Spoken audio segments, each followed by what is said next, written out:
The Middle East is one of the most complex regions in the world. Currently there are 4 failing states and 3 wars, with major powers increasingly taking opposite sides. Countless armed militias and terrorist groups are spreading violence across borders. The region has seen conflict after conflict going back well into the 20th century.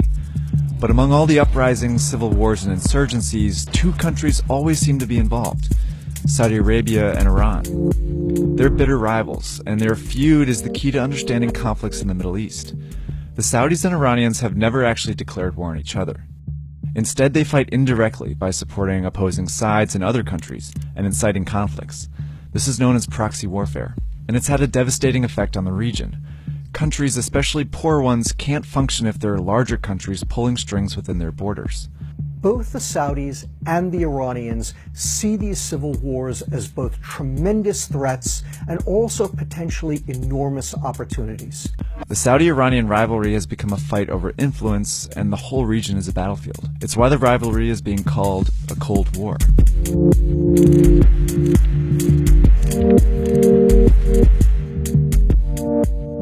The most famous Cold War was fought for 40 years between the United States and Soviet Union.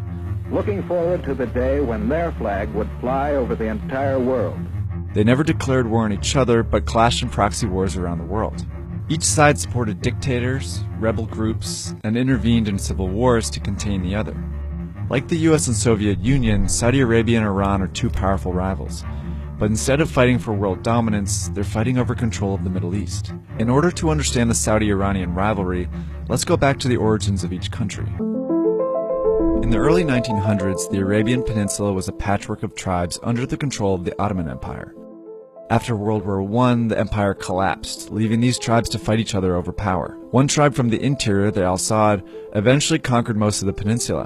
In 1932, they were recognized as the Kingdom of Saudi Arabia. 6 years later, massive oil reserves were discovered in Saudi Arabia, and in an instant the Saudi monarchy was rich. That oil money built roads and cities all around the desert country, and it helped forge an alliance with the US. On the eastern side of the Persian Gulf, another country was emerging, but having a much harder time. Iran also had massive oil reserves and an even bigger Muslim population, but constant foreign intervention was creating chaos. Since the 18th century, Iran had been invaded by the Russians and the British twice. In 1953, the US secretly staged a coup, removing the popular Prime Minister Mohammad Mossadegh.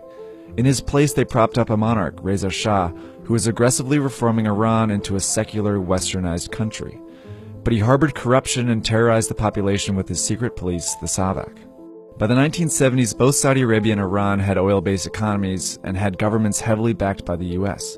But the feelings among each population were very different. Ultimately, at the end of the day, the Shah of Iran, powerful as he was, simply didn't have the same control over his people or ultimately the same legitimacy and affection that the Saudi people felt toward their monarchy at that point in time. That's because Iran's Muslims felt stifled by the Shah's reformations, and by the end of the decade, they finally fought back. Iran's Islamic Revolution overthrew a powerful regime that boasted military might, and It's really in 1979, when Ayatollah Khomeini and the Islamic Revolution overthrow the Shah, that the real tension between Iran and Saudi Arabia began. Ayatollah Khomeini was a Muslim clergyman who preached against Western-backed secular monarchies. He advocated for a government that was popular, Islamic, and led by the clergy. And in 1979, he led a revolution to establish just that. It was a massive international event that prompted reactions around the world, especially in Saudi Arabia. The Iranian Revolution terrified the government of Saudi Arabia. They were fearful that Ayatollah Khomeini would inspire their populations to rise up against them exactly the way that he had caused the Iranian population to rise up against the Shah. And there was a religious threat too. Up until now, the Saudis had claimed to be the leaders of the Muslim world, largely because Islam's 2 holiest sites, Mecca and Medina, are in Saudi Arabia. But Khomeini claimed his popular revolution made Iran the legitimate Muslim state. And there is another divide. Saudi Arabia's population is mostly Sunni, the majority sect of Islam, while Khomeini and Iran are mostly Shia. Westerners always make a mistake in drawing an analogy between the Sunni-Shia split and the Protestant-Catholic split within Christianity. The Sunni-Shia split was never as violent. That in much of the Islamic world, when Sunnis and Shia were living in close proximity, they got along famously well. So while the Sunni-Shia split was not a reason for the rivalry, it was an important division. After the revolution, the Saudis' fears came to life when Iran began exporting its revolution. This CIA report from 1980 details how the Iranians started helping groups, mostly Shia, trying to overthrow governments in Iraq, Afghanistan, and Saudi Arabia.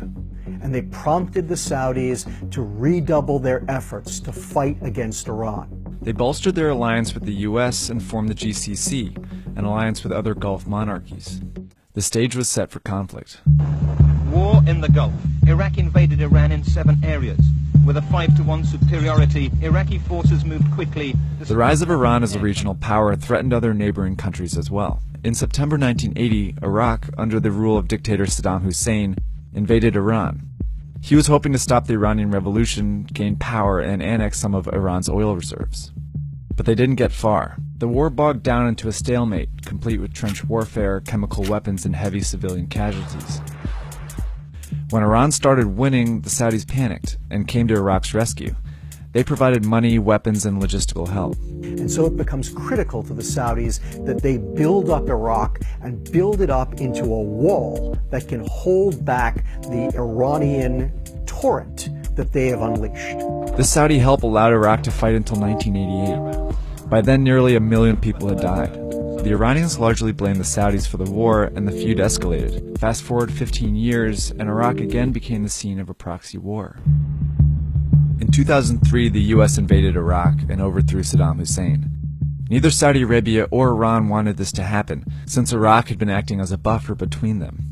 But problems arose when the US struggled to replace Saddam. The United States has no idea what it's doing in Iraq after 2003, and it makes one mistake after another that creates a security vacuum and a failed state and drives Iraq into all-out civil war. Without a government, armed militias took control of Iraq, splintering the population. Sunni and Shia militias suddenly sprang up all over the country.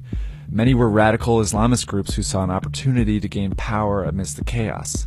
These militias were ready-made proxies for Saudi Arabia and Iran, and they both seized the opportunity to try and gain power. The Saudis started sending money and weapons to the Sunni militias, and Iran the Shia. Iraq was suddenly a proxy war, with Saudi Arabia and Iran supporting opposing sides.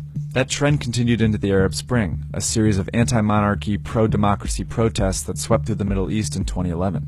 And this had very different consequences for Saudi Arabia and Iran. That is terrifying to the Saudis, who are the ultimate status quo power. They want the region stable, and they don't want anybody rising up and overthrowing a sclerotic, autocratic government for fear that it might inspire their own people to do the same. The Iranians are the ultimate anti-status quo power. They have been trying for decades to overturn the regional order. Each country threw their weight behind different groups, all over the Middle East. Just like in Iraq, the Saudis began supporting Sunni groups and governments, while Iran helped Shia groups rise up against them. For example, in Tunisia, the Saudis backed a dictator while the Iranians stoked protests. In Bahrain, Iran supported Shia leaders seeking to overthrow the government. Saudi Arabia, in turn, sent troops to help quash the unrest. Both got involved in Libya, Lebanon, and Morocco as well. As Saudi Arabia and Iran put more and more pressure on these countries, they began to collapse.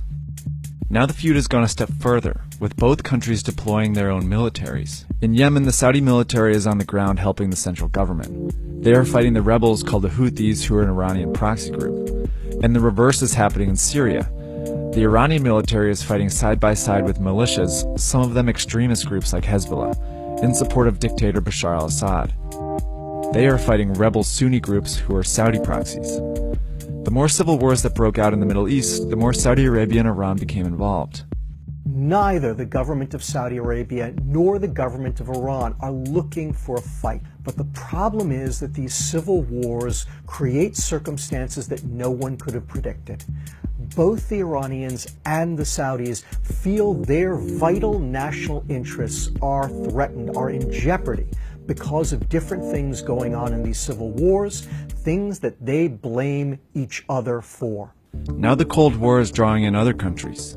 The Saudi government is threatening Qatar, a tiny Gulf state that was developing ties with Iran.